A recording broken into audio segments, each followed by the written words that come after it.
Bueno, en este vídeo voy a hablar de las técnicas y de las tecnologías.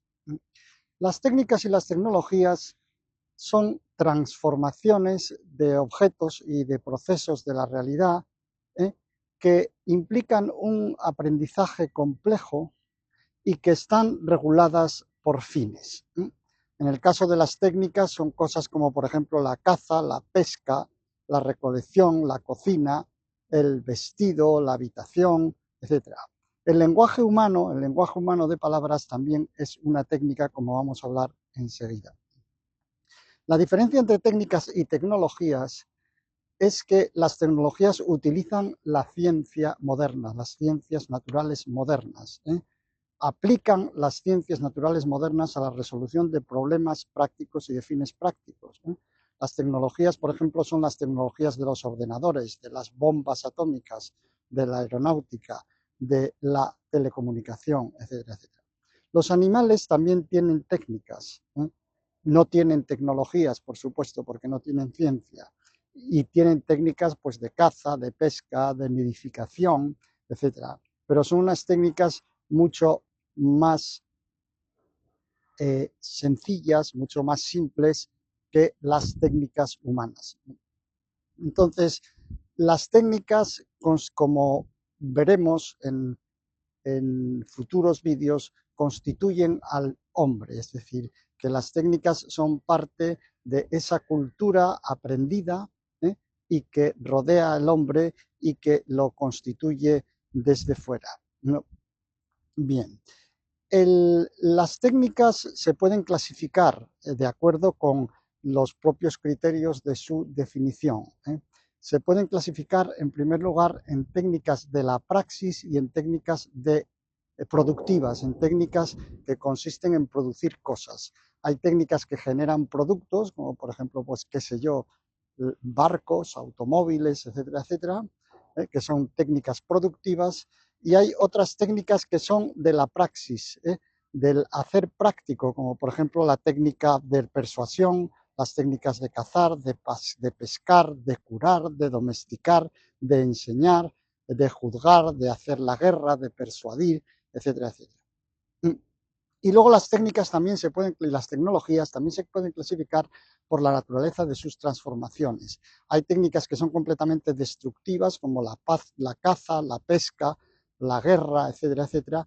Y hay otras técnicas que prácticamente no no efectúan ningún cambio importante sobre la realidad que, sin embargo, aprovechan, como por ejemplo las técnicas de la energía eólica o solar.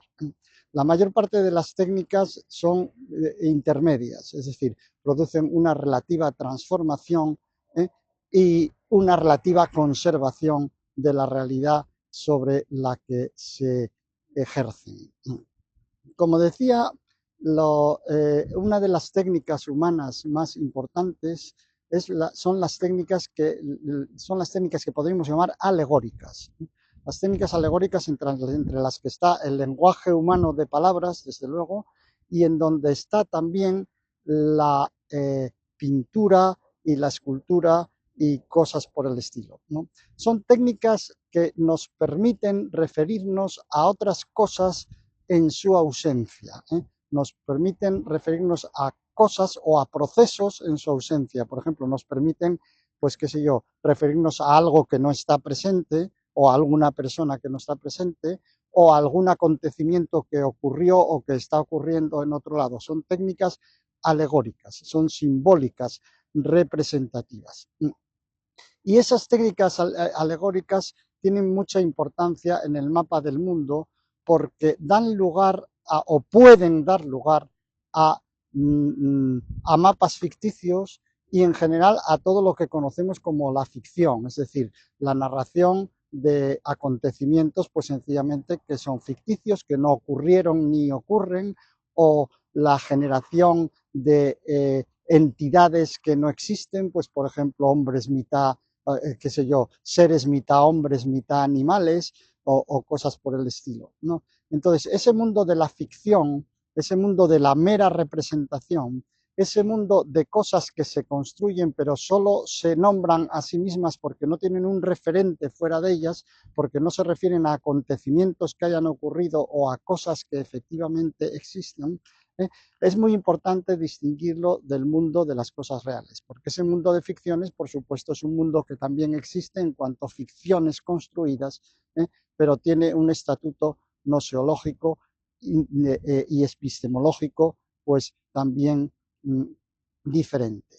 Además, ese lenguaje humano de palabras, esa técnica, es una técnica que permite otras muchas finalidades, porque se pueden hacer cosas con palabras. Con palabras uno se puede comprometer, se puede insultar, puede hacer juramentos, puede hacer juicios, puede convencer, puede divertir, puede calmar, puede causar gusto y disgusto, etcétera, etcétera. Hay muchas cosas que se pueden hacer con palabras aparte de esa función representativa que digo que tiene el lenguaje de palabras como técnica.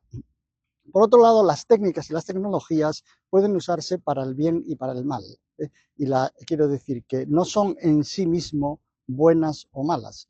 Una misma técnica, como por ejemplo la energía atómica, puede producir energía y servir para muchas cosas importantes, o puede servir para causar la destrucción a través de bombas, etcétera, etcétera, ¿no? Una misma técnica puede servir para matar y para sanar, etcétera, etcétera. Entonces, quiero decir que eso depende de los planes y los programas, el contexto donde esas técnicas están intercaladas. La medicina, por ejemplo, es un conjunto de técnicas y de tecnologías que están puestas, que por supuesto hay que aprender, exigen un aprendizaje muy complejo y muy largo, y que están puestas al servicio de un fin, que es el servicio de sanar a las personas que están enfermas. Unas veces utilizan ciencia y otras veces no la utilizan, pues dependiendo de los conocimientos que se tienen de cada una de las enfermedades y de cada uno de los padecimientos. Bueno, pues hasta aquí ya dejamos este vídeo en el que he intentado definir y clasificar lo que son las técnicas y las tecnologías. En el próximo vídeo hablaré de las utopías tecnológicas.